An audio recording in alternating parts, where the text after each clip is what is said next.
మహానగర అభివృద్ధిలో భాగంగా గౌరవ ముఖ్యమంత్రి శ్రీ రేవంత్ రెడ్డి గారి అధినాయకత్వంలోని ప్రజా ప్రభుత్వం తాజాగా ఇప్పుడు మరొక మైలురాయిని అధిగమించింది.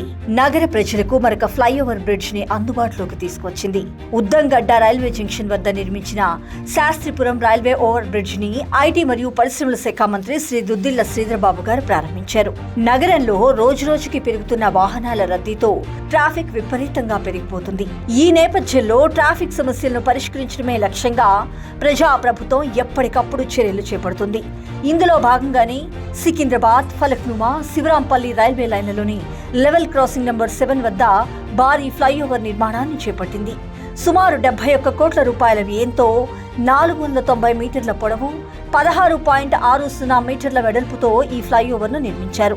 శాస్త్రిపురం రోడ్లో ఉన్న ఈ ఫ్లైఓవర్ మైలార్ దేవులపల్లిని ఫలక్నుమా ఆర్టీసీ డిపోతో కలుపుతుంది. దీంతో మైలార్ దేవులపల్లి, వట్టేపల్లి, ఫలక్నుమా మార్గంలో ప్రయాణ సమయం దాదాపు 30 నిమిషాలు తగ్గుతుంది. హైదరాబాద్ ను గ్లోబల్ సిటీగా తీర్చిదిద్దే క్రమంలో ట్రాఫిక్ రహిత నగరమే లక్ష్యంగా మన సీఎం శ్రీ రేవంత్ రెడ్డి గారి అధినాయకత్వంలోని ప్రజా ప్రభుత్వం చిత్తశుద్ధితో పనిచేస్తోంది.